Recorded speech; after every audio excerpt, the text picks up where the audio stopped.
The snow had been falling since noon. By the time Alara Voss finished her shift at the university library, the city had swallowed itself whole. Streets that she walked every day had disappeared beneath 6 inches of white, and the wind coming off the river had turned savage, the kind of cold that didn't just sting your skin, but reached through it, looking for something deeper to ruin. She stood at the library's back exit for a moment, her thin peacoat buttoned to the throat, her scarf wound twice around her neck, and still she felt the cold like a personal insult. She'd checked the forecast that morning. She always checked the forecast. The app had said light flurries, possible dusting. The app had lied. Alara pulled her bag higher on her shoulder and stepped out. The wind hit her like a wall. She ducked her head and started walking. 4 blocks to the bus stop. 4 blocks wasn't far on a normal evening, but tonight each step felt like a negotiation with the weather. The ground slick and uncertain beneath her boots, the snow coming sideways now instead of down, finding every gap between her collar and her jaw, between her sleeve and her glove. She made it 2 blocks before her fingers stopped working properly. She was trying to rebutton the top of her coat, the button she'd missed in her haste to leave, when she stepped on a patch of ice she hadn't seen under the fresh powder. Her ankle twisted. She didn't fall, caught herself against an iron railing that she gripped with both hands, but the bag slipped from her shoulder, and the contents of the front pocket scattered across the sidewalk. Her transit card, her lip balm, the small notebook she carried everywhere, a handful of coins that disappeared instantly into the snow. She stood there for a moment, gripping the railing with both hands, her heart hammering from the near fall, her ankle throbbing with a dull warning that it was not happy with her. "Perfect," she said to no one. She crouched carefully, gathering what she could find, pawing through the snow for the transit card, because without it she'd have to explain to the bus driver and fish for exact change, and she didn't have the emotional reserves for that tonight. Her fingers found the notebook, the lip balm, the coins she gave up on. She was still looking for the card when she heard footsteps behind her. Slow, unhurried. The kind of footsteps that didn't belong to someone fighting the same weather she was fighting. "You dropped this." She looked up. A man was standing on the sidewalk behind her, holding her transit card between 2 fingers. He was tall, genuinely tall, the kind of height that made her recalculate the scale of everything around him, dressed in a dark coat that reached his knees. No hat, no scarf. The snow landing in his dark hair and melting immediately, as if his skin ran warmer than the average person's. He had sharp features, the kind that belonged in oil portraits rather than snowstorms, and his eyes, when the light from the nearest street lamp caught them, were an unusual color, something between gray and pale silver that didn't quite look natural. He wasn't shivering. In 17 degrees and a wind chill that was making Alara's eyes water, this man was standing completely still, completely calm, the cold not touching him at all. She straightened up, her ankle protesting, and took the card. "Thank you." He nodded once, started to turn, and then he stopped, turned back, looked at her in a way that felt less like attraction and more like assessment, like a doctor cataloging symptoms, like someone trying to solve a problem they hadn't expected to encounter.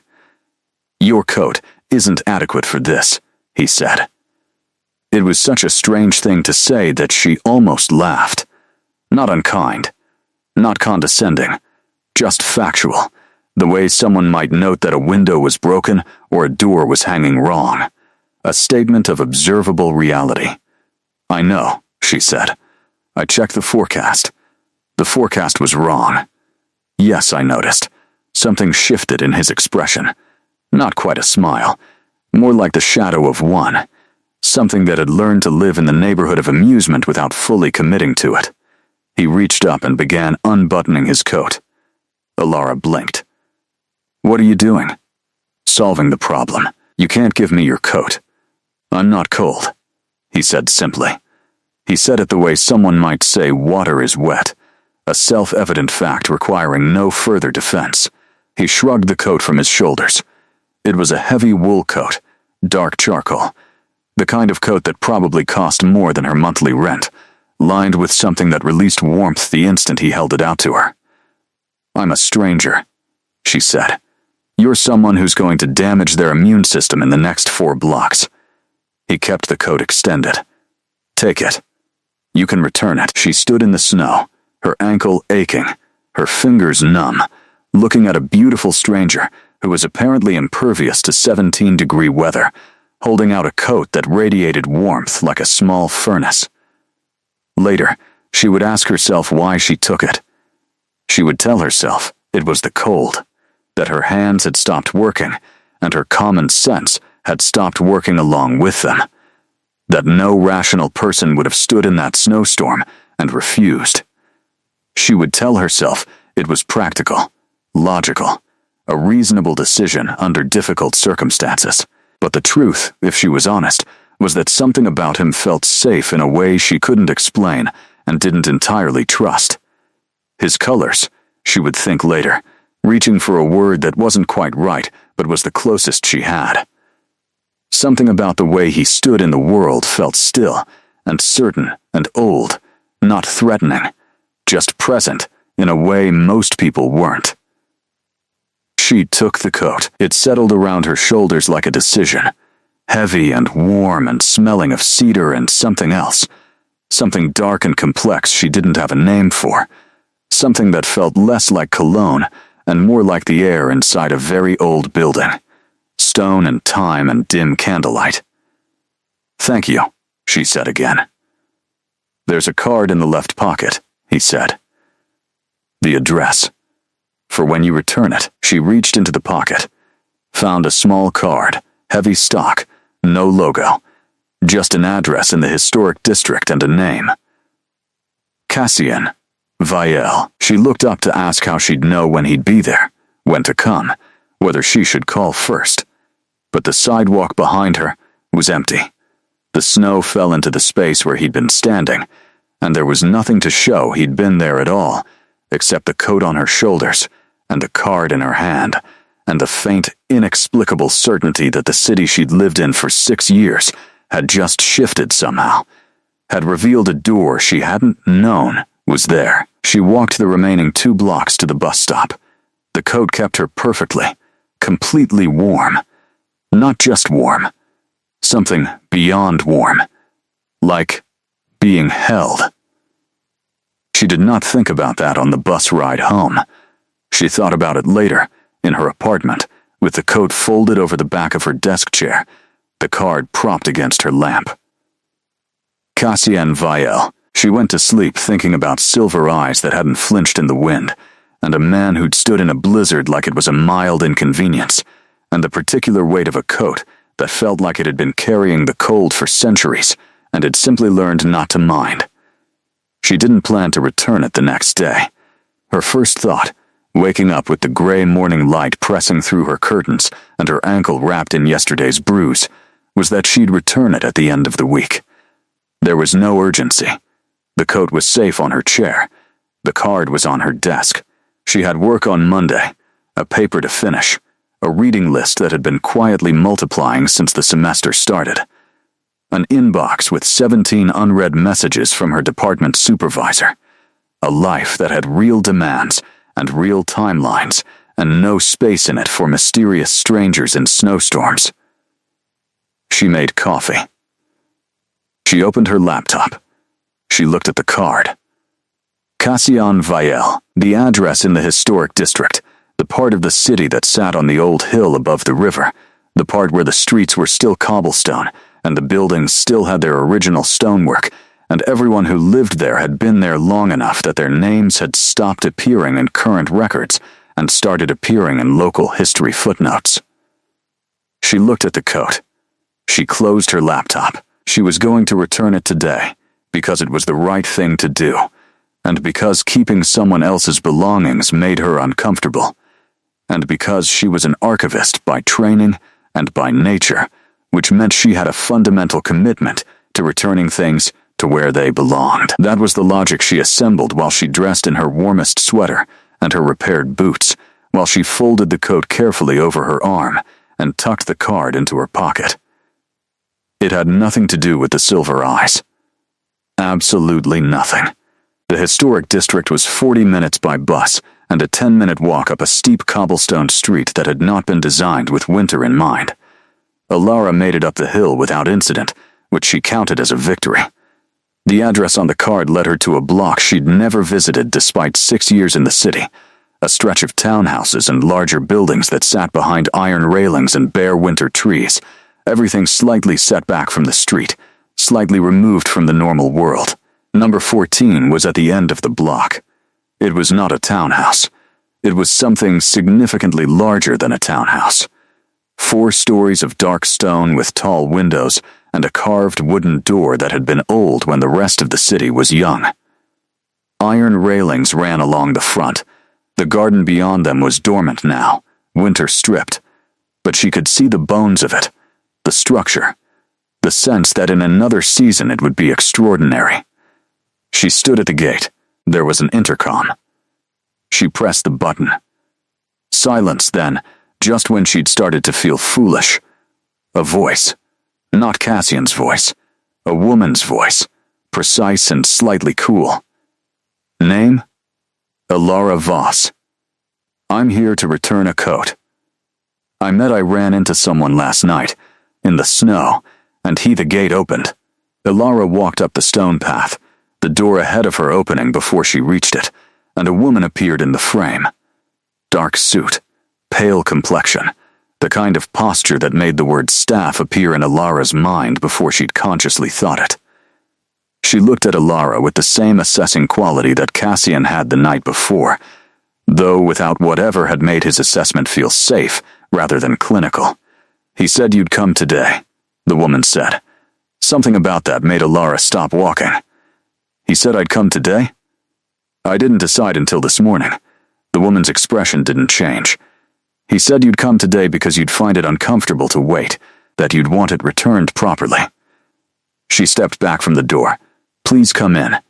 He'll be with you shortly. The interior of the house was not what she'd expected, and she hadn't been able to fully prepare for what she expected, because nothing about last night had given her a reliable framework for expectations. It was large and quiet, with high ceilings and floors that were old stone with rugs laid over them, dark wood banisters, walls lined with bookshelves so densely packed that the spines formed their own wallpaper pattern, oil paintings in heavy frames, a clock on the mantelpiece that was ticking so quietly she felt it more than heard it. The whole space had the specific gravity of somewhere that had been accumulating things for a very long time. Books. She noticed the books the way she noticed everything cataloging, organizing, her archivist's brain automatically sorting and noting. The collection on the nearest shelf was in at least 4 languages. The spines ranged from obviously ancient to relatively recent, but the ancients were not behind glass the way you'd expect if someone were just collecting for display. They were accessible. They were used. You can set the coat there, the woman said, nodding to a side table near the entrance. I'd rather give it to him directly, Alara said. She wasn't sure why she said it. The woman's slight pause suggested she wasn't used to visitors having preferences about the manner of return. Of course, the woman said, after a beat. Can I bring you something while you wait? Tea? Coffee? Tea would be lovely. Thank you. The woman disappeared, and Alara was left alone in the entrance hall with the coat over her arm and the bookshelves and the quietly ticking clock, and the very particular feeling of being in a place that had weight, not oppressive weight, not threatening weight, but the weight of time, of things that had been here long before her and would be here long after. She was examining the spine of a 17th century Italian text when she heard footsteps on the stairs. Unhurried, measured, the same quality as the footsteps in the snow. She turned. Cassian Vael came down the staircase the way people come down staircases in old houses, which is to say slowly, with the ease of someone who knew every step, He was dressed differently than the night before, darker, quieter, a gray shirt with the collar open. No coat this time, but the quality of stillness was the same. The silver eyes were the same. The sense of being looked at by someone who was accustomed to looking at things very carefully and for very long periods of time. "You came today," he said. "You told your staff I'd come today." He didn't apologize for that. He simply accepted it as accurate. "Yes. How did you know?" He looked at her for a moment. "You left your own coat behind last night." She blinked. She had. She realized. Her peacoat was still on the railing at her apartment door, exactly where she'd thrown it when she got home. In the warmth of his coat, she'd simply forgotten about it. "Your own coat was wet through," he continued. "You'd need mine to get back today. I calculated you'd return it before you needed to leave again." It was such a logical explanation that it should have satisfied her completely. It did not satisfy her completely. There was something in the delivery of it, something in the particular quality of certainty he'd had when he'd told his staff this, that suggested he wasn't guessing. That suggested he had information about the way she was likely to behave that went beyond yesterday's brief, snowy exchange. She held out the coat. He didn't take it immediately. Instead, he said, "Your ankle from last night." She'd forgotten she'd twisted it. She hadn't been limping, or she thought she hadn't been limping. "It's fine." "It's not fine," he said. "You're compensating with your left side. Sit down." It was not a request framed as a request. It was a request framed as the obvious correct course of action, stated plainly, and with the calm authority of someone who had spent a very long time being correct about things. She sat down. The tea arrived before she had time to fully question why she was sitting in a stranger's entrance hall while he crouched in front of her and looked at her ankle with the focused attention of someone who knew what they were looking at. He hadn't asked permission. He hadn't made it feel invasive. He'd simply crouched, examined, and pronounced it a mild sprain that needed elevation and ice. "I have an ice pack," he said. "You don't need to." "Vera," he said, without raising his voice, and the woman in the dark suit appeared from around the corner, as if she'd been waiting there, which perhaps she had. "Ice pack. And bring it to the library." And that was how Alara Voss, archivist 28, recently sprained, found herself escorted down a corridor and into the most extraordinary private library she had ever seen. She stopped in the doorway. It occupied 2 stories of the building's interior, a full-height room with a mezzanine running around 3 walls, the lower level lined floor to ceiling with shelves, and the upper level accessible by a rolling ladder on a brass track. There was a fireplace lit, the fire burning low and steady, and 2 deep chairs positioned before it, and a large desk in the corner covered in what appeared to be maps, old ones, the kind drawn by hand on vellum rather than printed on paper. The smell of the room alone nearly made her emotional. Old paper, leather, the particular warmth of a fire in a cold house. Every archivist's private paradise rendered as architecture. "Sit," Cassian said. She sat in one of the chairs by the fire without remembering choosing to move. The fire was immediately, wholly welcome. She hadn't realized how cold she still was until the warmth found the places the cold had been hiding. Vera appeared with the ice pack. Alara arranged it around her ankle. Cassian took the other chair, crossed one leg over the other, and seemed entirely comfortable sitting in silence while she looked around his library and tried to process what she was seeing. "What do you do?" she asked finally. He considered the question longer than it seemed to require. "I manage certain old things," he said. "Estates, collections, properties that have been in existence for a considerable time and require certain kinds of oversight. Like an archivist," she said, before she'd thought about it. He looked at her with that particular quality of attention again. "A little like that. Yes, I'm an archivist," she said. "At the university library. Special collections and rare manuscripts." "I know," he said. She looked at him. How do you know? Your bag, he said. Last night. When your things scattered, I saw the university library staff lanyard. The level of distress you showed over the transit card versus the coins told me you were the kind of person who prioritized practicality and access over monetary value, which is consistent with someone whose professional relationship to objects is about use and cataloging rather than ownership. The notebook, the specific model of bag, which is standard issue for the university's special collections department. He paused. And the way you looked at my books when you came in just now. Alara opened her mouth. Closed it. You're observant, she said. I've had time to learn how to be. It was an odd thing to say. She filed it alongside the other odd things, which were multiplying at a rate that would have alarmed her more if the fire weren't so warm, and the tea weren't so good, and the library weren't the kind of room she had spent her entire adult life believing should exist. The address on your card, she said. Vale? Is that the same Vale as in the Vale collection? At the Eastham Institute? Something shifted in his expression. Very slightly. The way a door shifts when someone on the other side of it moves. You know the collection. I've spent 3 months trying to access the collection, she said. It's a private bequest from the early 19th century. A manuscript collection 1,500 pieces. The catalog suggests possibly older than that. Possibly significantly older, but the terms of the bequest restrict access to credentialed researchers with specific institutional permission, and the Institute won't respond to my requests. I've written 4 letters. She heard herself speaking at a pace that probably suggested she had feelings about this. She did have feelings about this.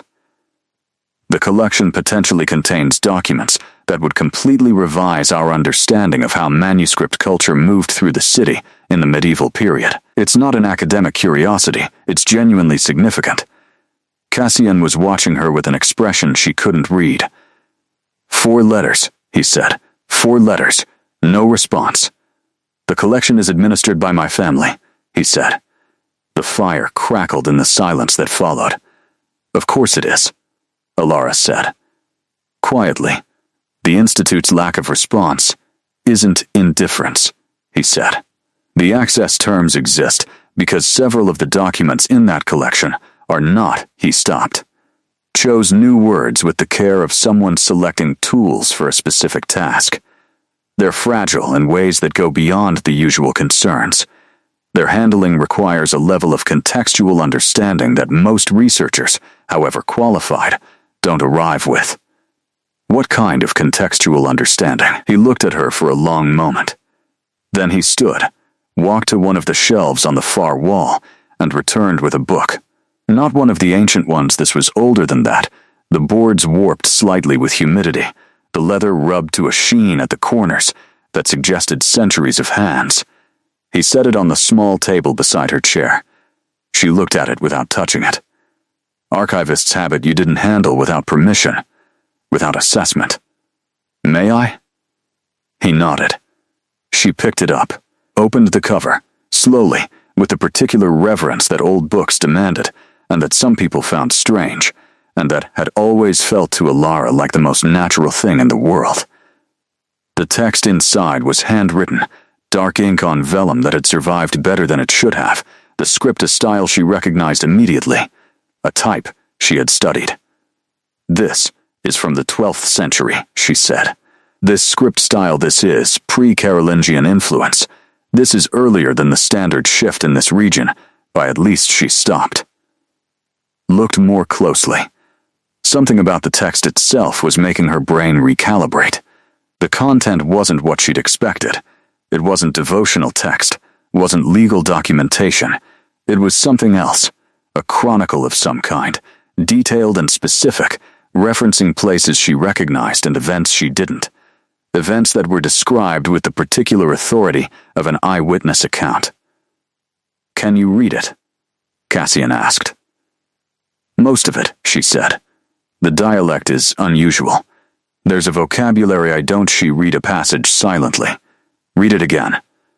This person is describing the city in significant detail.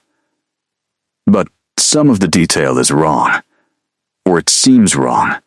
It describes the river before the 19th century engineering works, the old course, which would be correct for this period, but then it also mentions she frowned.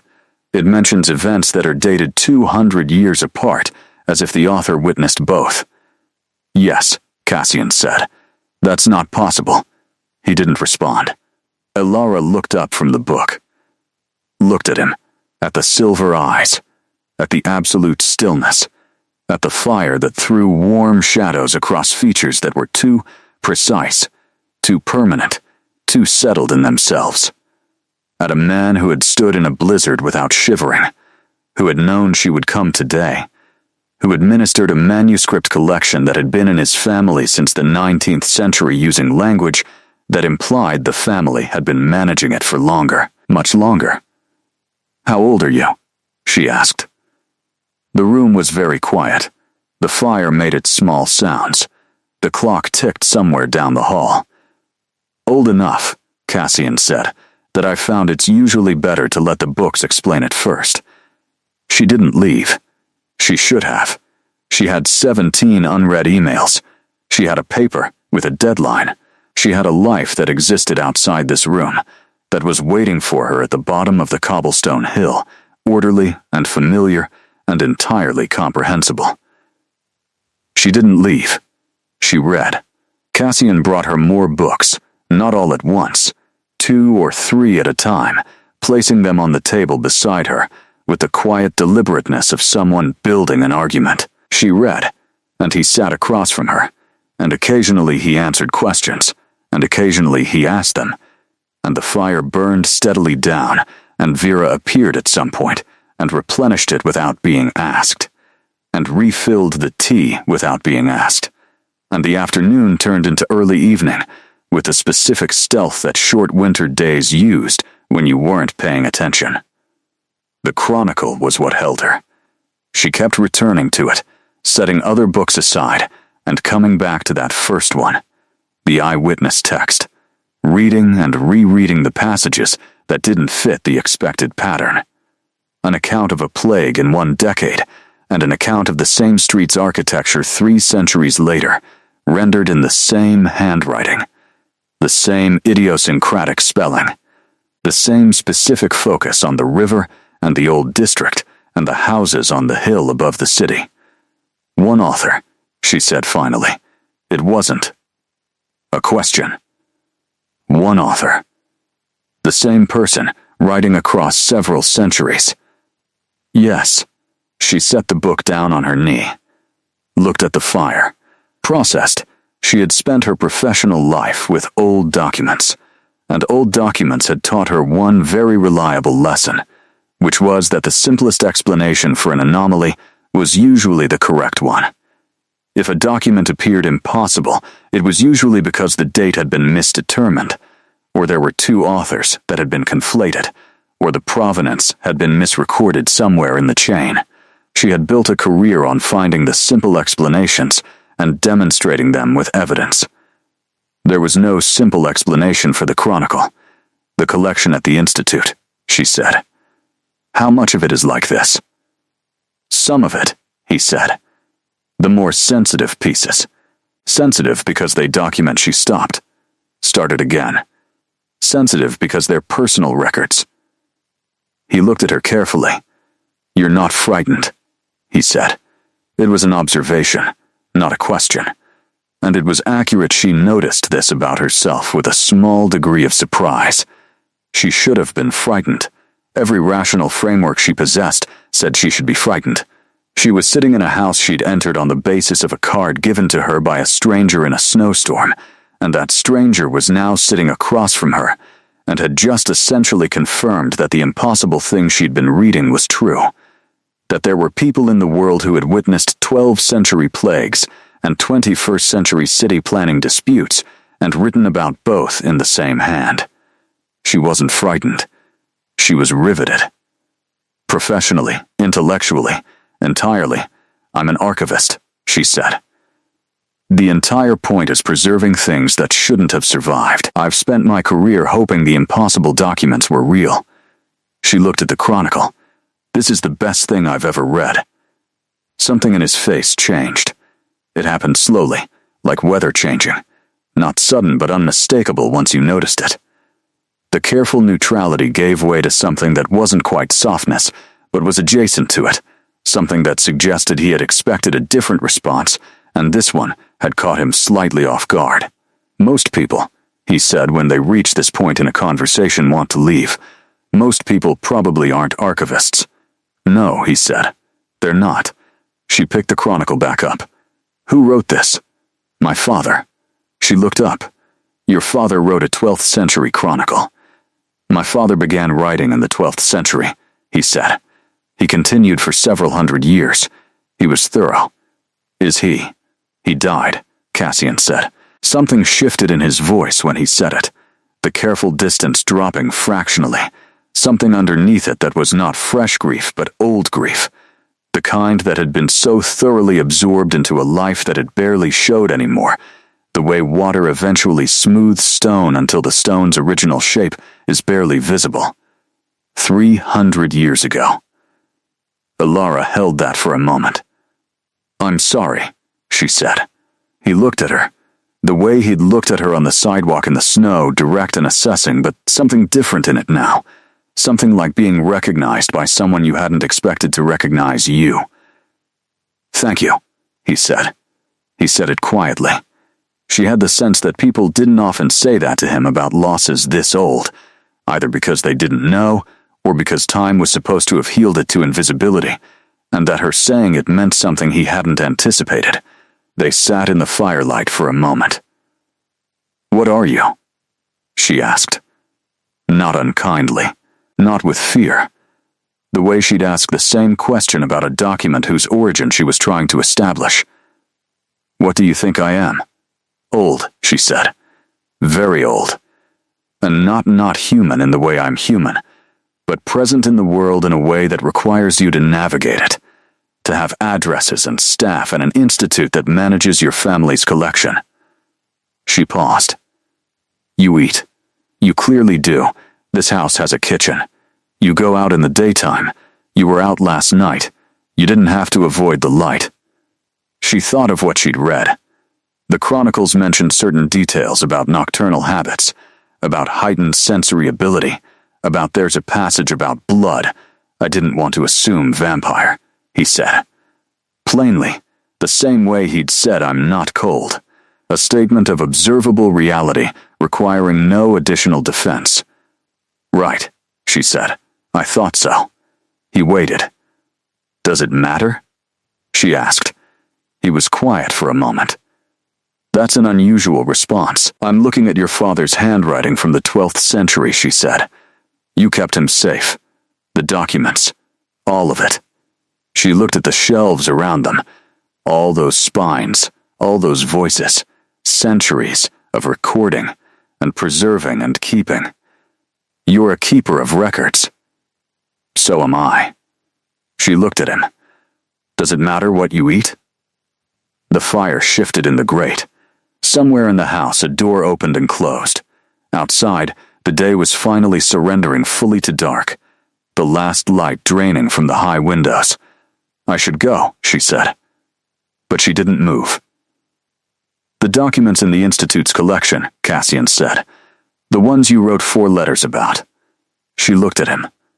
I could arrange access, he said, if you're prepared for what some of them contain. She thought about it for exactly as long as it took her to understand the question fully, which was not very long at all. When?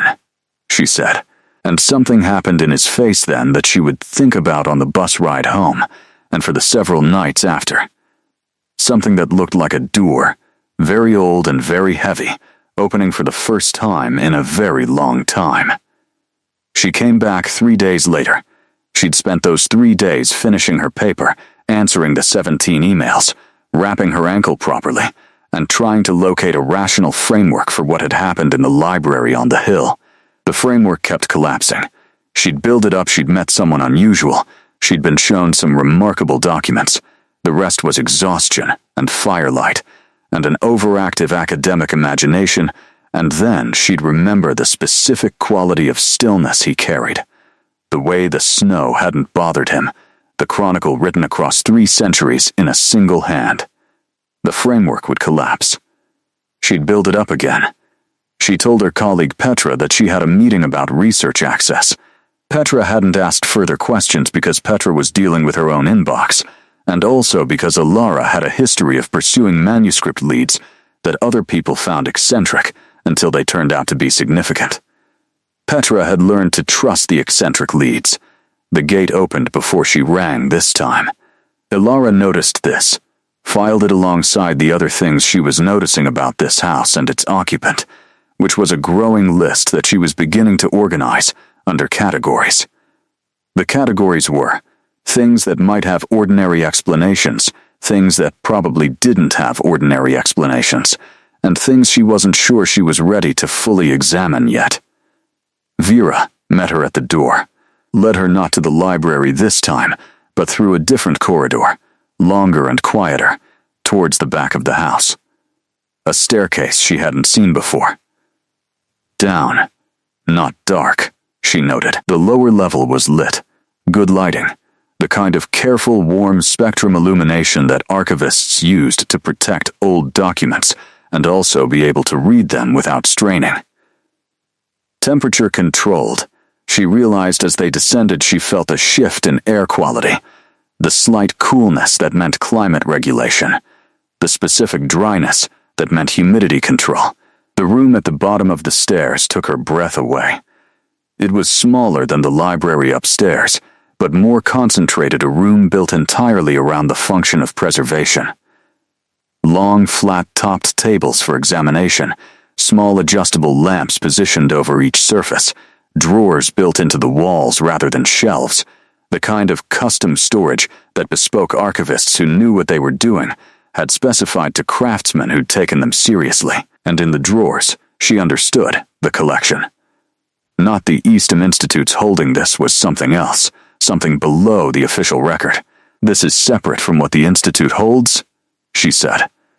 The Institute holds what can survive public cataloging, Cassian said. He was already in the room. She hadn't heard him come down the stairs, hadn't heard footsteps at all, which was a thing she added to the list. This is what requires more careful handling. He moved to one of the drawer units along the far wall, opened a drawer with the specific gentleness that she associated with people who'd spent a long time learning the exact right amount of force for this particular task. Withdrew a document folder. Brought it to the nearest examination table. Alara sat, put on the cotton gloves she'd brought as a matter of professional habit. Opened the folder. Inside was a single sheet of vellum. The writing on it was extraordinarily old.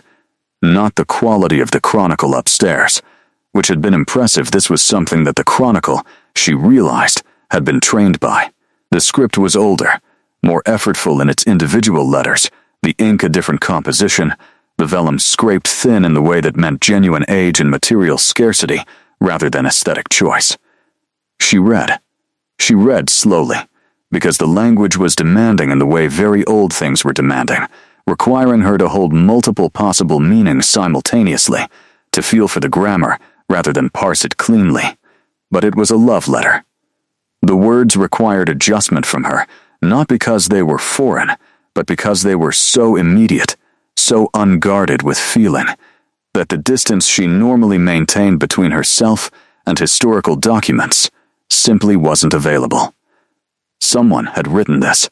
Someone had sat somewhere with this vellum and this reed pen and this particular ink, and had put down what they felt with the kind of precision that people only achieved when the feeling had been contained for a long time and had finally found a route out. She looked up. Cassian was watching her from across the room. "Who wrote this?" she asked. He didn't answer immediately. "The person it was written to," he said finally. "She was human." Alara looked back at the letter. "It's a declaration," she said. "It's not. This isn't romantic in the performative way. This is someone explaining their whole self. All of it, including the parts they knew might frighten her." Yes, he said. She looked up again. Did she stay? He was quiet for a moment. She stayed for 40 years, he said. Then, she died, as humans do.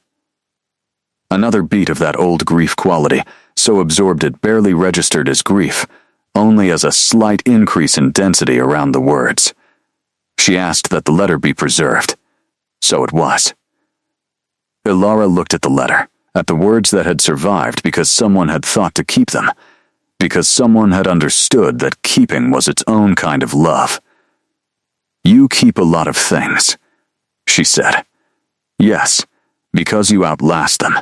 She wasn't sure why she said it, but it seemed true, and it seemed important to name. Yes, he said. And then, quieter, most of the time that feels like a condition. There are periods when it feels like a purpose. She thought about that.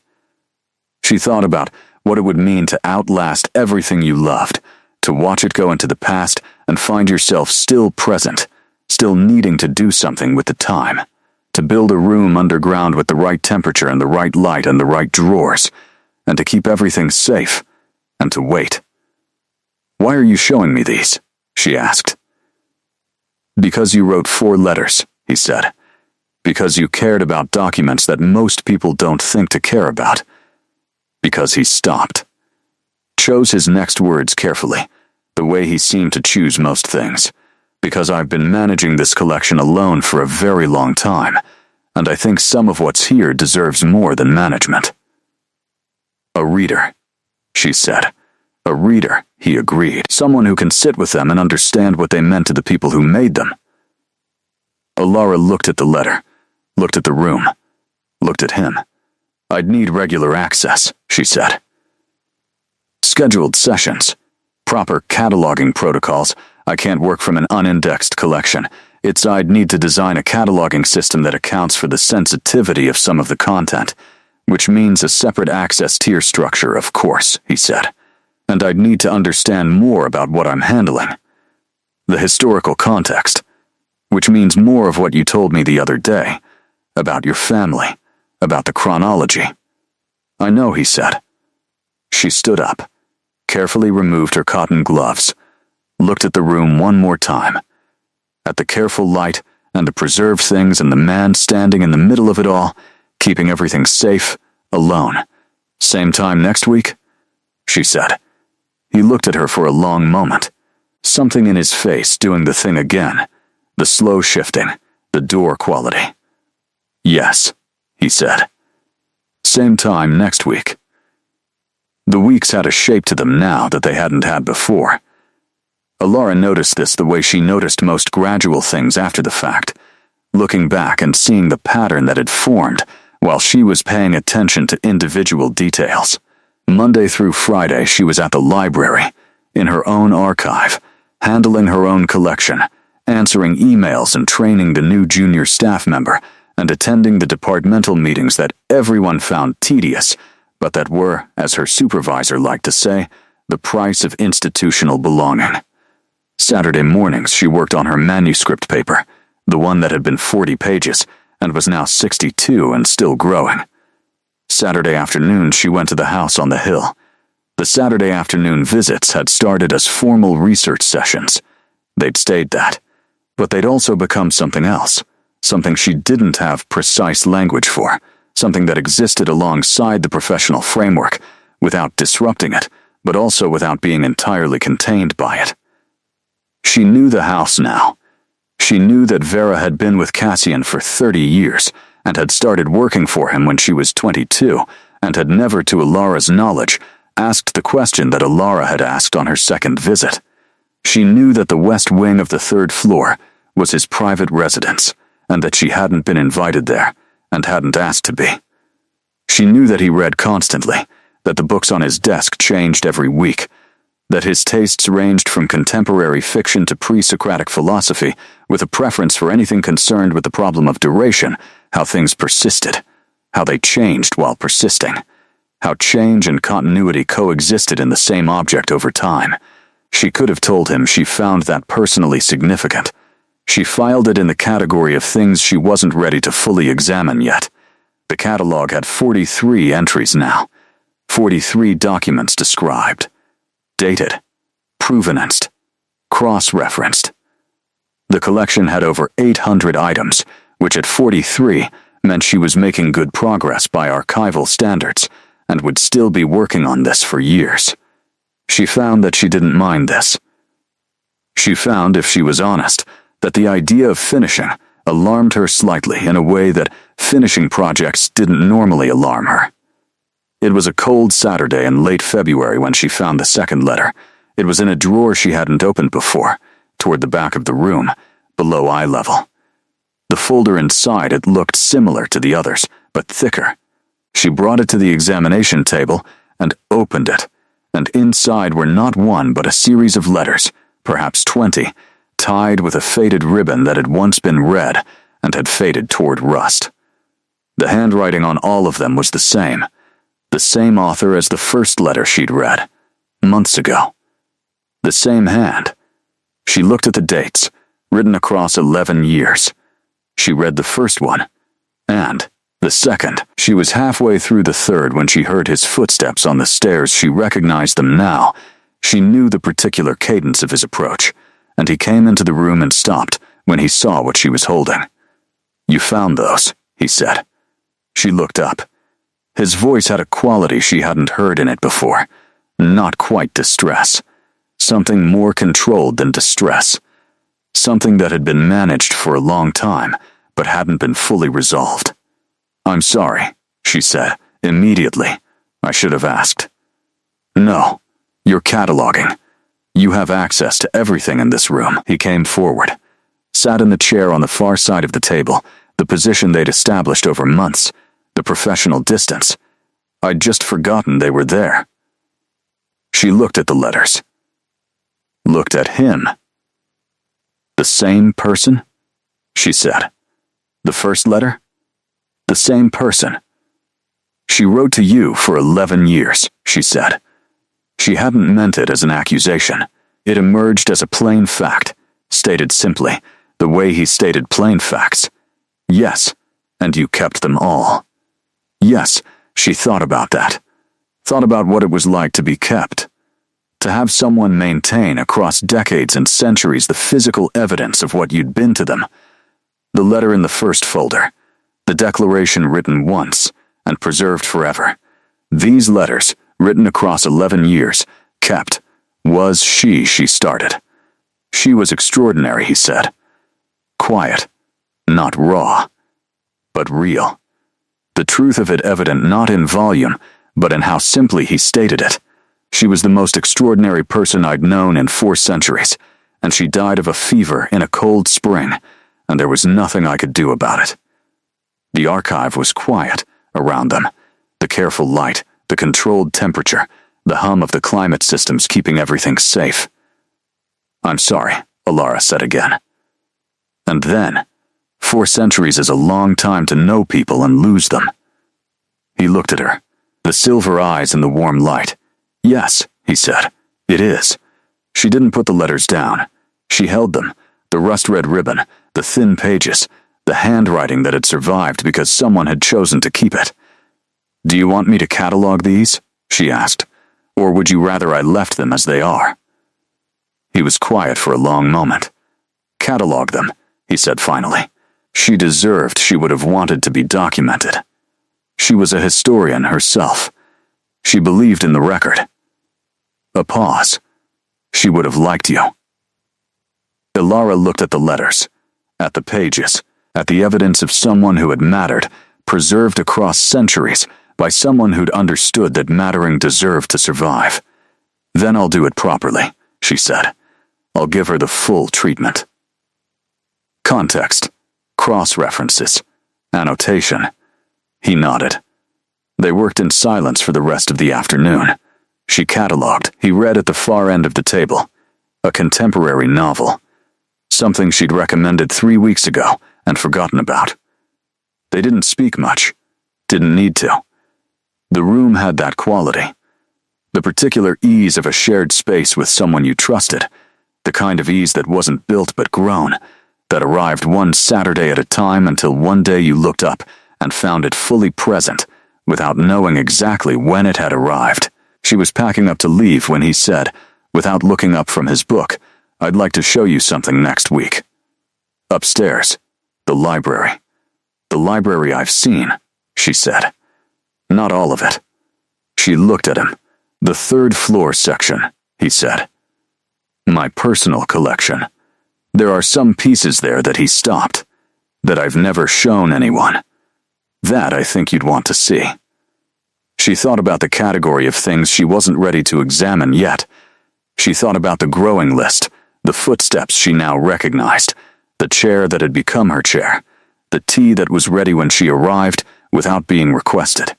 "I'll see you next Saturday," she said. He looked up from the book, the slow shift in his face, the door quality. "Next Saturday," he agreed. The third floor was different from the rest of the house. Not darker, the light was the same quality, warm and considered but quieter, somehow more interior, the way the inner rooms of old buildings sometimes felt, as if the walls had been absorbing the specific texture of the life lived within them for so long that the absorption had become architectural. He led her through 2 rooms before the library, a sitting room, sparsely furnished, a single chair by a window that looked over the winter garden below, a study with a desk covered in correspondence and maps, some obviously current, some that she clocked as historical, and kept herself from stopping to examine only with significant effort. The personal library was at the end of the hall. It was a smaller room than the one downstairs, but the density was different. The books here weren't the collected range of someone who read widely across everything those were downstairs. These were deliberate. A curated collection, each book chosen for something specific. She could feel it in the arrangement, in the way the room's organization had a logic beneath its apparent lack of system. "These are yours," she said. "Not borrowed, not inherited, not managed. You read all of these." "Yes, how many times?" he considered. "Some once, some many times. There are books I've read once every 50 years since they were published." She walked slowly along one shelf. Poetry. A specific range of it, not the canonical sequence, not the expected collection, but something particular in the selection. She pulled one out, looked at it, put it back, pulled another. She was building a picture, the way she always built pictures of collections, through individual details accumulating into pattern. "You like things that try to explain time," she said, "or try to explain what it's like to be inside time. Duration, the specific experience of things continuing." He was quiet. "Because it's your problem," she said. "Time is your material condition. You live in it differently than everyone else. These are the writers who got closest to describing what that's like." "Yes," he said. She came to a shelf at eye level that held a different kind of book, not literature, not philosophy. Journals, handwritten notebooks, dated on their spines, ranging, she checked several quickly, from the 16th century to the current decade. Dozens of them. "Yours?" she said. "Yes, you wrote journals." "I write journals," he said. Present tense, she looked at them, at the record of a life that spanned centuries, documented in its own hand, by a person who had understood, very early, that duration without recording was simply loss. "You're your own archivist," she said. He seemed to consider this. "I suppose I am." She turned, found him standing in the middle of the room, watching her move through his books in the focused way she had, the way that was entirely professional and entirely personal simultaneously, the way she'd come to look at everything in this house, with the particular attention that she gave to things she was beginning to understand were significant. "Why are you showing me this?" she asked. "I told you last week. There are pieces here that's not what I mean," she said. She turned to face him fully. "I mean all of it. The collection downstairs, the letters, the chronicle, your father's handwriting. And now this," she gestured at the room. "This is yours. This is the most private record of what your life has been. Why are you showing it to me?" He was quiet for a long moment. Because you understand keeping, he said finally. Because you came back with 4 letters because you thought the documents deserved to be read, and when you found the letters you asked me if I wanted them cataloged before you touched them, and when I told you about someone I'd lost you said you were sorry in a way that meant you understood she deserved to be mourned. He paused. Because every person who has ever come into this house has been someone who needed something from me, or who was afraid of me, or both. He looked at her directly. You needed the collection, but you stopped needing it fairly quickly, and you kept coming back. Ilara held that. She thought about what she would say, and how she would say it. And she thought about the category of things she'd been refusing to examine, and she thought about the letters, the 11 years of correspondence kept in a drawer, and she thought about the specific shape that her weeks had taken on, and about how the thought of the catalog being finished alarmed her. I stopped needing the collection, she said carefully, but I kept finding reasons the collection needed me. Something in his face. The shifting, but faster this time. That's different, he said quietly. A little, she agreed. Neither of them moved. I should tell you something, he said. He said it with the careful gravity of someone who had learned, over a very long time, the specific weight of important things, about what it means to become part of this world. My world. What it requires of people. Tell me, she said. It requires knowing that the duration is asymmetric, he said. That you age and I don't. That anything that grows between us would have a horizon that I can see and you may not want to think about. I've learned, at considerable cost, that this is something that can't be navigated through not discussing it. Ilara looked at him. At the journals on the shelves behind him, the accumulated record of centuries, at the books chosen by someone trying to understand their own experience of time, at the man himself, who had loved someone across 11 years and kept every letter and built a room underground with the right temperature to keep the papers safe. I'm an archivist, she said. I think about mortality professionally. Things survive or they don't. The goal is to preserve what matters for as long as possible. She paused. I understand the asymmetry. I'm not afraid of it. You should be, at least a little, he said. Not harshly, with the frank accuracy of someone who wanted her to go into this with full information. Maybe, she said. I'll let you know when I am. He looked at her for a long moment. The fire was lit in this room too, low and steady. There's a dinner, he said. Next month. I'm required to attend certain gatherings, other families, old arrangements. He said it carefully. I would like you to come with me, not as a researcher. Ilara felt something settle in her chest, the particular settling of a decision that has been made and acknowledged rather than deferred. I'll need something to wear, she said. That can be arranged, and you'll need to tell me who's going to be there, she said. If I'm going to be introduced into your world, I want context. I want to understand what I'm walking into. Yes, he said. Of course. Good, she said. She looked one more time around the room, at the evidence of a life documented and preserved against the long erosion of time. Then, I'll see you next Saturday. And the Saturday after that. And the one after that. The door quality. Fully open now. Yes, he said. All of them. The gathering was held in a house older than his. She knew this instinctively when they arrived, the specific way old buildings announced themselves, the way the stone had a different density, the way the entrance was designed for a body of people and a social form that didn't quite exist anymore outside rooms like this one. She stood beside Cassian in the entrance hall and quietly cataloged what she was seeing, because cataloging was her way of managing newness, of building structure around the unfamiliar until it became graspable. There were perhaps 30 people in the room beyond. She'd expected them to look different, old, somehow, visibly marked by duration. They didn't. They looked entirely normal, except for the particular quality of attention that she'd first noticed in Cassian on the subway, the stillness, the sense of looking at things for longer than people usually did, the careful economy of movement that came from having had time to learn exactly how much motion was necessary. "The host is Maren Solberg," Cassian said quietly beside her. "She's the oldest person in the room. She'll assess you. Don't try to perform for her. She'll see through it immediately." "What should I do?" "Be exactly what you are," he said. "What you always are." She looked at him. "What am I?" A small pause. "Somebody who reads things honestly," he said.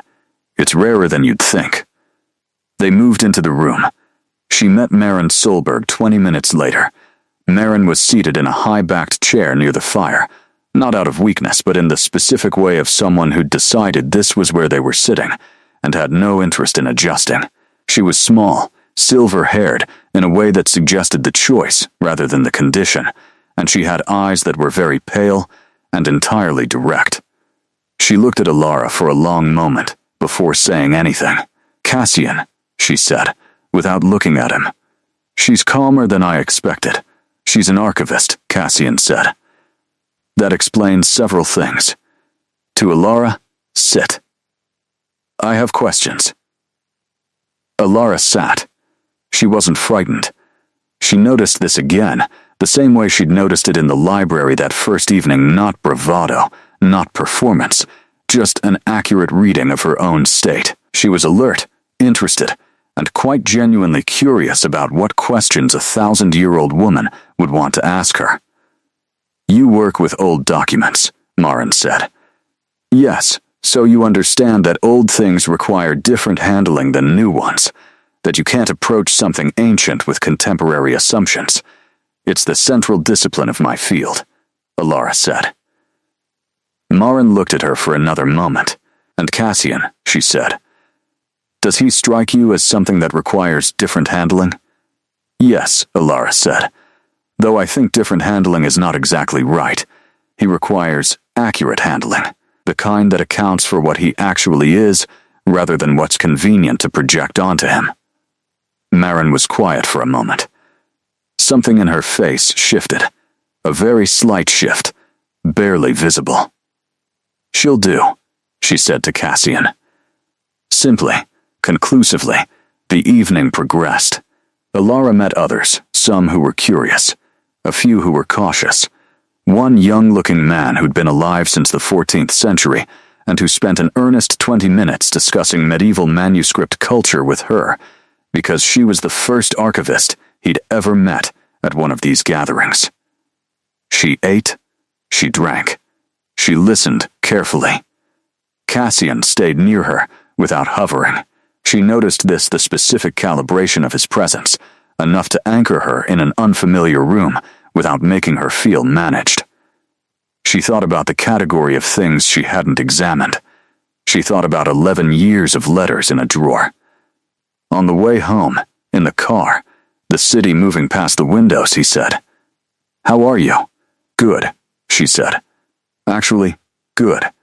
Maren is extraordinary. She is. She said I'd do." High praise from Maren.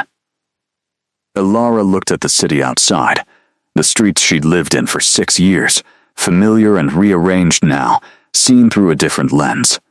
The way the city felt like it had depths she hadn't known about, layers beneath the visible that she'd been given access to. "I have a question," she said. "Yes, the woman who wrote you the letters. For 11 years, she watched the streetlights. Was she the last person you brought into this world? Before me?" He was quiet for a moment. She didn't press. She waited, the way she'd learned to wait with documents that needed time, that would yield what they contained if you were patient rather than forced. "There were others, after her," he said. "People I allowed closer, trusted." A pause. "None of them the access I've given you. The archive. The journals. None of them saw that." She turned to look at him. He was looking forward, at the road. "Why me?" she said. He was quiet for a long time. Long enough that the car moved through several blocks of city before he answered. "Because you took the coat back," he said finally. "Most people, given a coat by a stranger in a snowstorm, would keep it, would rationalize keeping it. The cold, the circumstances, the anonymity. He paused. You came back the next day because you thought the right thing was to return what didn't belong to you. That's another pause, the careful word choosing. That's the quality I've been looking for a very long time, without knowing exactly what I was looking for. Ilara held that. She turned back to the window. You've been keeping things safe for a long time, she said. Yes, and waiting, she said, for something you couldn't entirely name. The silence had a quality she recognized now, from months of Saturday afternoons in rooms full of preserved things.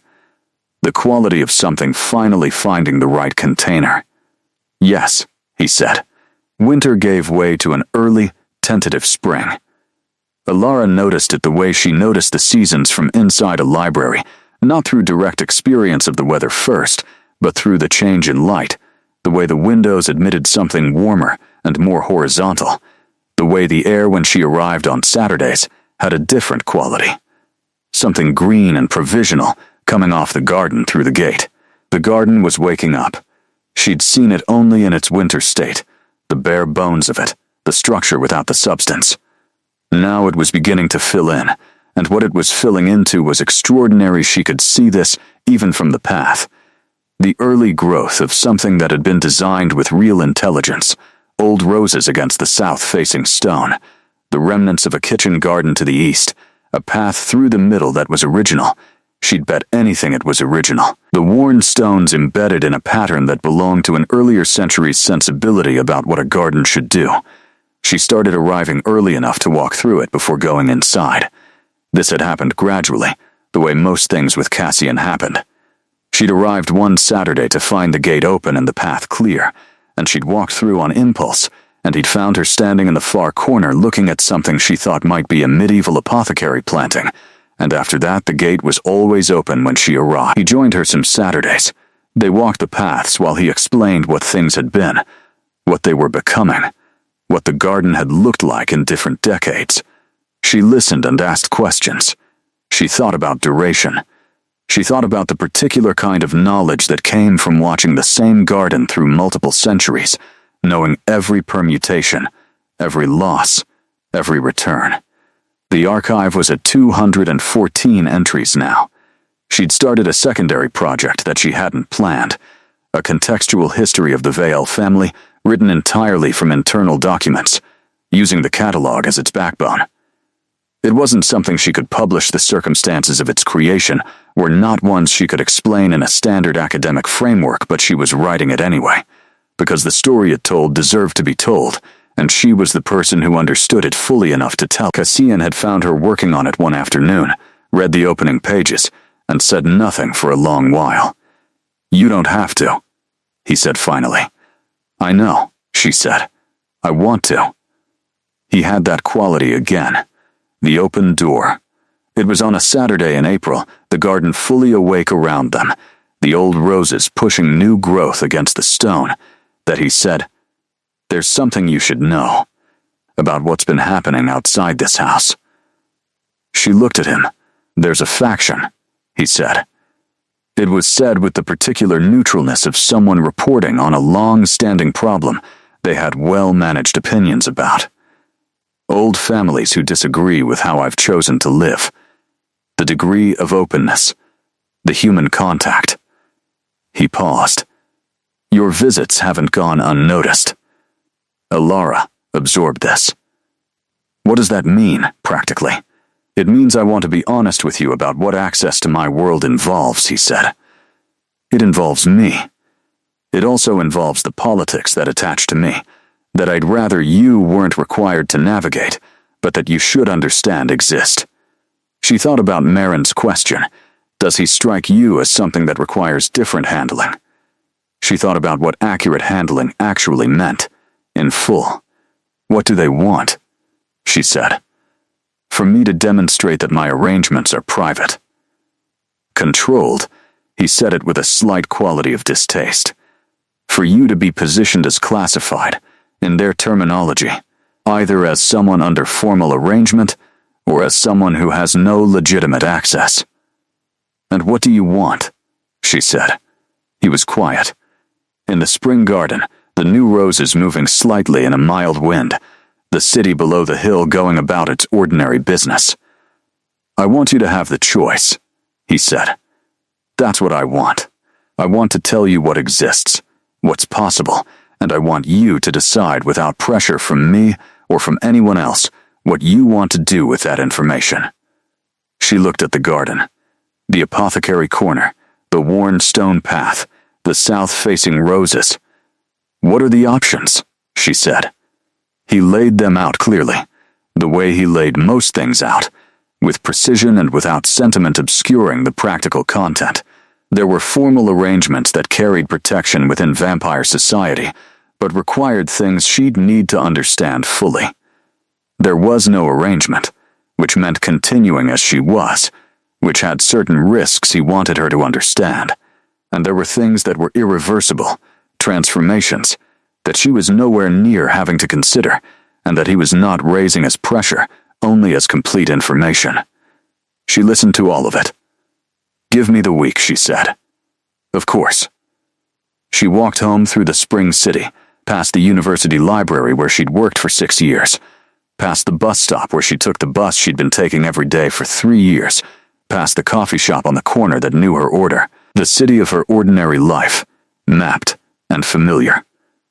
She looked at it and thought about what it contained that she'd thought it contained 3 months ago, and what she knew now it also contained. She thought about the letters in the rust-red ribbon. She thought about what it meant to be kept, not managed, not possessed. Kept, preserved against the loss that time always brought to everything it touched. By Tuesday, she'd made her decision.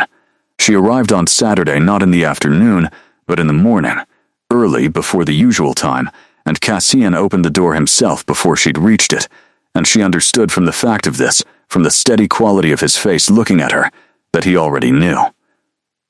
I want the formal arrangement, she said, not because of the faction, because I want to be here properly, with full standing. She paused. I'm not going anywhere. He looked at her for a long moment. It binds in both directions, he said. You should know that. It's not only protection for you, it's a formal declaration of claim. Mutual claim. I know, she said. I read everything you gave me.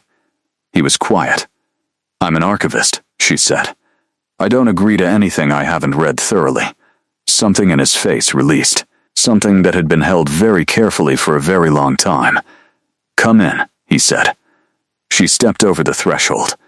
The ceremony was small. She'd expected formality, and there was formality. The structure of it was old. A specific arrangement of words and witnessed presence that had been the same, Cassian told her, since before several of the languages she spoke had existed in their current form, but the scale was intimate. Marin was present. Vera, 2 others from the April gathering who Ilara had come to know in the subsequent months. Quiet people. Old. The kind of old that had become simply themselves rather than notable. She wore her own clothes. There was no ritual costume, no specific garment required. She stood in the library downstairs, in front of the fireplace where she'd first read the Chronicle, in a dark blue dress she'd bought for a departmental dinner 2 years ago, and Cassian stood across from her, and the words that were said were old and meant what they said, which was simply, I claim this person. This person claims me. This is witnessed and real. After, Marin embraced her. The others nodded with the particular gravity of people for whom witnessed commitments meant something that couldn't be diluted by time. Vera brought champagne. Later, when the others had gone and the house was quiet, she and Cassian sat in the library. The fire, the books, the room that had been the first room, the one that had started this. How do you feel? He asked. The same, she said. Exactly the same, but more settled. She thought about it. Like something that was conditional has become unconditional. He nodded. I've been thinking about the contextual history, she said. The one I've been writing from the archive. Yes, I want to include this period, she said, as part of the record. Anonymous. Obviously, personal details altered, but the shape of it, how the archive was opened, what it contained, how the access developed, I think it belongs in the record. For whoever reads it after. He was quiet for a moment. She would have done the same thing, he said, the woman from the letters. Not as a comparison, as a recognition of something they shared. She always said that the things you chose to keep were the most honest record of what you valued. Alara thought about that. About keeping, and what it meant, and how the same word could mean the static preservation of a past thing, and the active, daily maintenance of a living one. Tell me more about her, she said. He looked at her. Tell me about what she was like, she said. Not for the archive, just for me. Because she mattered to you, and things that mattered to you, I want to know them. He was quiet for a long time. Then, slowly, he began to speak. He told her about a woman named Cecily, who had been a historian in the 18th century when the word barely existed in its current sense, who had understood that the past was not static, who had found him in the reading room of an institution that no longer existed, and had asked him questions about his sources with the same focused precision that Alara used on documents she was trying to date. He talked for a long time. The fire burned down, and she didn't prompt Vera to restock it, and it didn't matter, because the room was warm, with another kind of warmth. When he finished, she said, "She sounds extraordinary." She was, he said.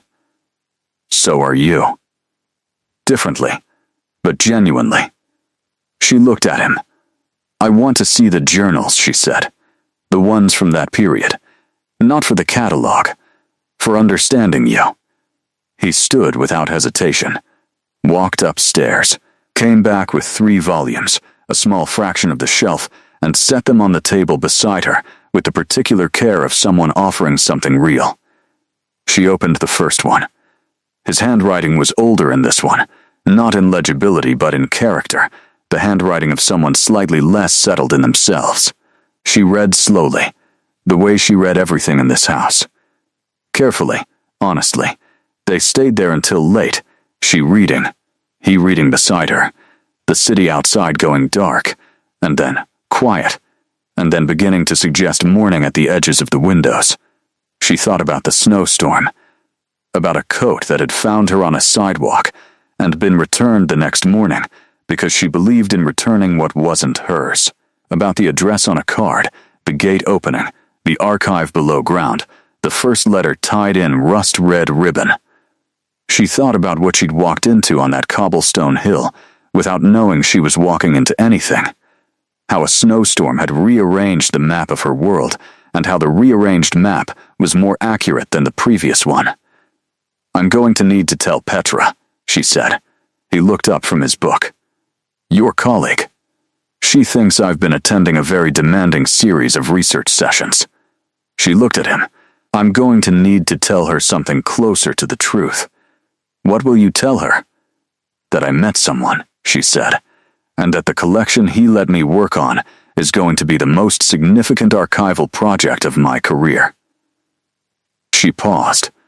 Both of those things are true. Both of those things are true, he agreed. She went back to the journal. Outside, the city began its early sounds, delivery vehicles and distant trains, and the particular acoustic shift of a world waking up. The fire was low. The library was warm. The books stood in their shelves, patient and full. Alara Voss, archivist, 28, read the handwriting of a man who had been writing down his life since before her field existed, and felt the specific satisfaction of things being where they belonged. Summer arrived, and with it a different quality of Saturdays. The garden was in full life now, she could see this, from the moment she came through the gate, the roses at their peak. The kitchen garden productive in the earnest way of things that had been properly attended to. The path through the center of it, giving the whole thing its sense of order beneath abundance. She'd taken to spending an extra hour in it before going inside, sitting on the bench near the apothecary corner with her notebook, writing the contextual history, the garden around her, providing a particular quality of stillness that she hadn't found anywhere else. Cassian joined her sometimes. They had a rhythm now. The way people who spent real time together developed rhythms. The small unconscious accommodations. The particular shorthand that grew up between two people who had paid genuine attention to each other. He knew she needed her first 30 minutes on arrival to decompress from the week, that she thought best in silence with paper rather than typing, that she went quiet and productive after the second cup of tea. She knew that he read in the morning and thought in the late afternoon, and that his humor, which was dry and precise and emerged rarely enough to be arresting, was most likely to appear when he was relaxed and slightly tired. She had moved more of her things to the house on the hill. Not fully. Her apartment was still hers. She'd negotiated this with herself carefully. The archivist's instinct for maintaining the complete provenance trail, not losing the through line of who she'd been before.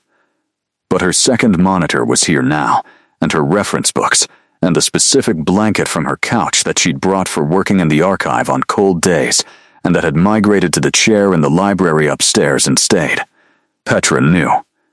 Not all of it, but enough. Petra had responded to the partial truth, the way colleagues who'd known you for years responded with the particular kind of knowing acceptance that said, I had a feeling something like this was happening.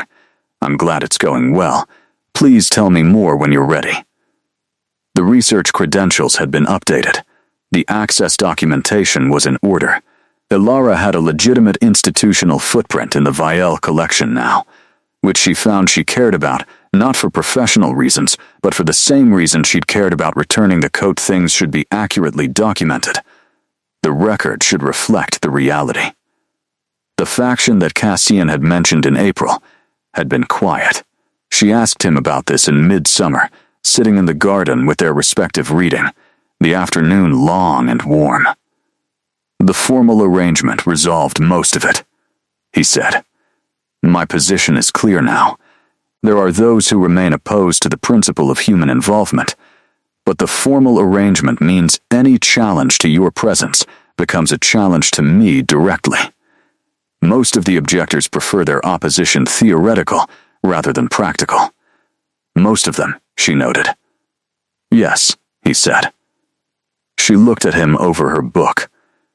Tell me about the ones who don't, he told her, with the same precision and calm he applied to everything, about a small number of old families who held to a strict view of separation between the vampire world and the human world, who saw what Cassian had built as a contamination rather than an enrichment, who believed the archives should be closed, the records private, the line between the worlds maintained as rigidly as it had been before the previous century's gradual, careful opening.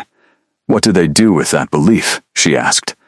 Generally they object at gatherings, he said.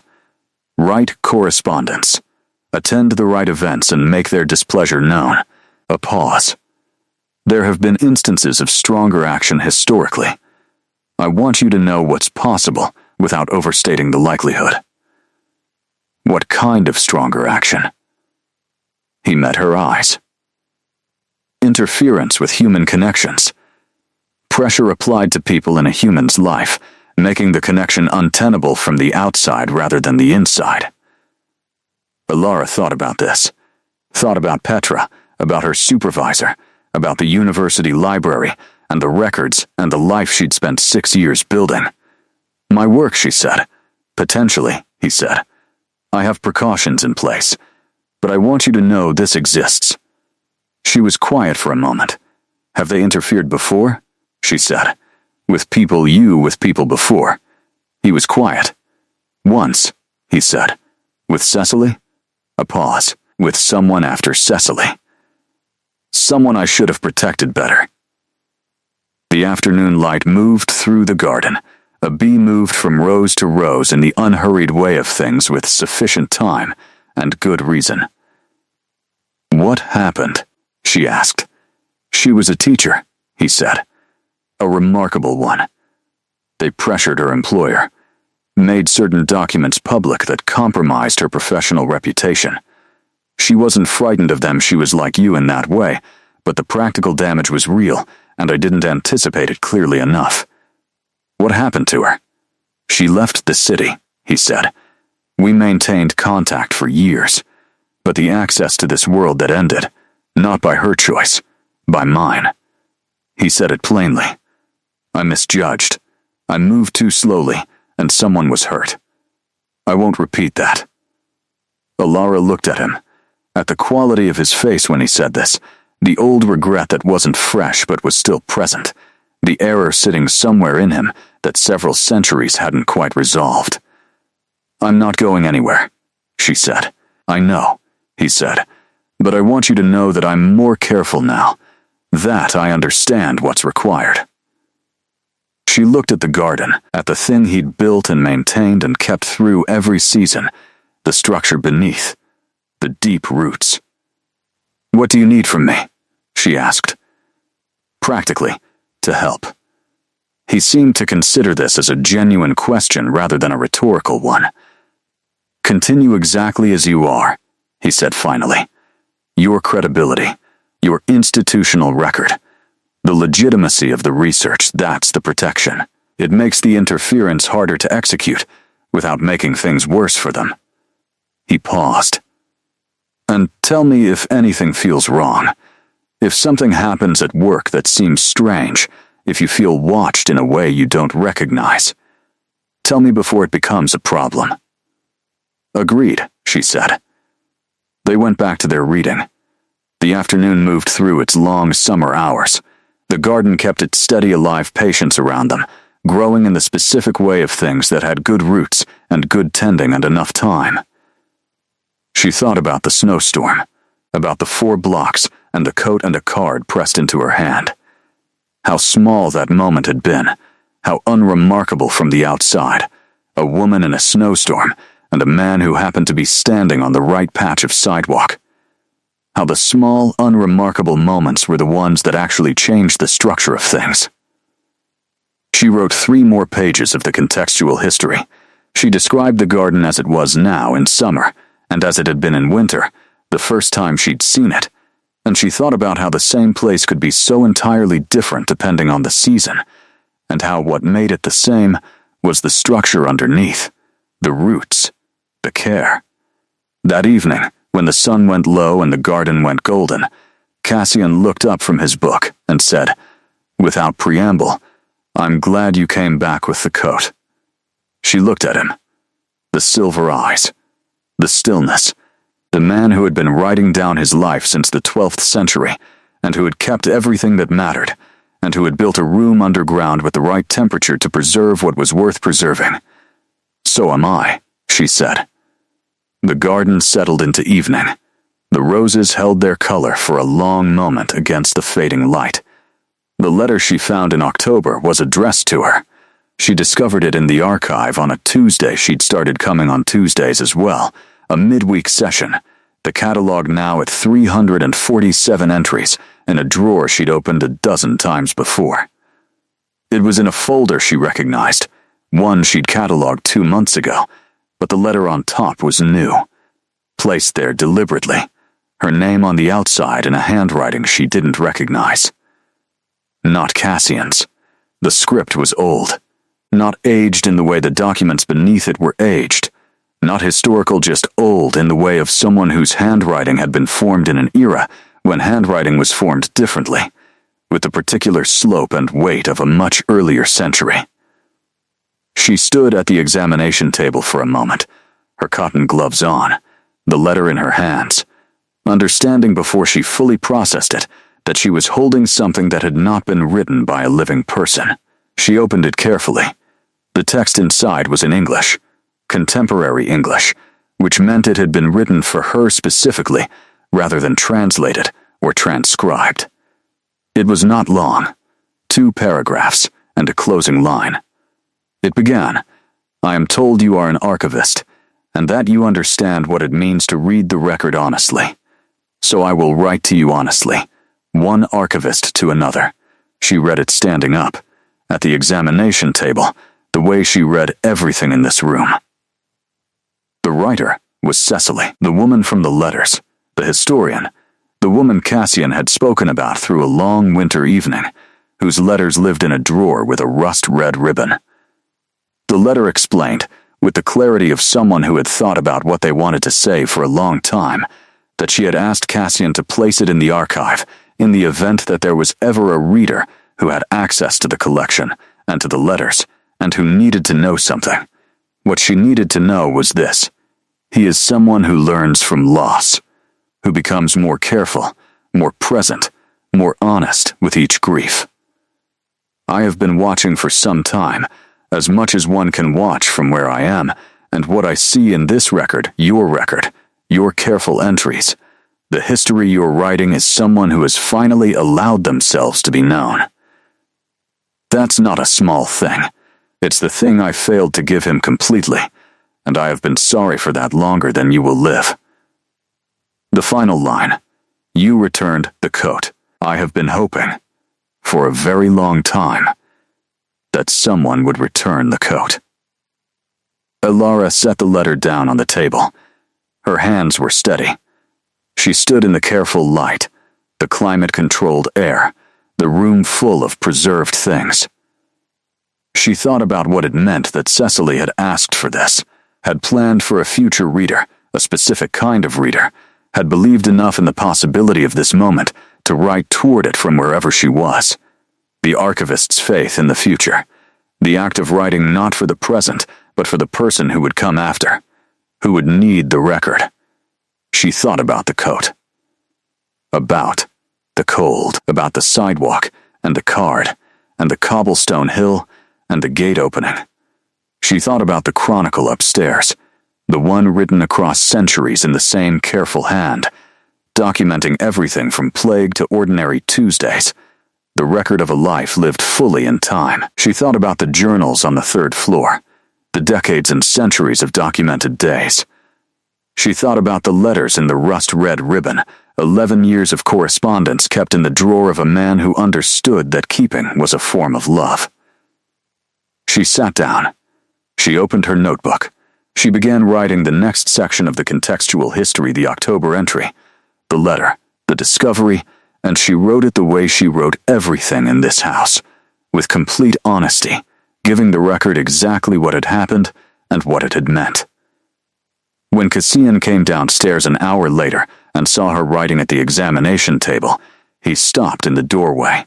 He saw the letter, recognizable, his face making its slow adjustment. "You found it," he said. "I found it." He came into the room, sat across from her, looked at the letter and then at her face, reading it with the careful attention he gave to things he wanted to understand fully. "She asked me to place it years ago," he said, "before I knew who you were." She described the kind of person who would eventually have access to the full collection, the qualities they would have. He paused. "She described you with enough accuracy that when you arrived I recognized it." Alara looked at him. "The coat," she said. "The coat," he said. "She told me to give a coat to someone if a moment came that seemed right, that the right person would return it. She held that. The specific quality of a plan made by someone who had loved him and known him well and had spent considerable effort arranging, from whatever came after, for him to be found by someone who would understand him. She was extraordinary," Alara said. "She was," he said. "She would have been good at this," Alara said. "What I'm doing. The contextual history. Better than most," he said. "Possibly better than me. Possibly as good as me," Alara said. Something in his face. Not the slow shifting this time. Something faster. Something almost unguarded. The smile that usually lived in the neighborhood of his face finally arriving. It changed everything about him. She filed this in the growing catalog of things she wanted to understand fully. "I want to write a section about her," she said. "A proper one. Using the letters, her voice, her work, her contribution to this archive and to you." She paused. "With your permission." He was quiet for a moment. "Yes," he said. She nodded, looked at the letter on the table, at the handwriting of a woman who had looked forward from the 18th century and had seen this room, this table, this afternoon. Thank you, she said to the letter. She picked up her pen. Outside, the October City was doing what October cities did, shedding, cooling, preparing for the long lean season. But inside the room, with the right temperature and the right light, and the 347 documented things, and the careful record of a life still being written, it was warm. It would stay warm. Elara intended to make sure of it. She wrote. The pen moved. The archive grew by one more entry, a letter placed in hope, found in trust, by the person it had been written for. The record complete. In the entry, she noted the condition of the paper, the composition of the ink, the script style and its estimated period, the probable date of writing, the chain of custody, all the standard archival information, accurate and thorough. And at the bottom, in the notes field, she wrote, "This document was placed with intention. It arrived exactly as it was meant to." She thought that was honest. She thought Cecily would have approved.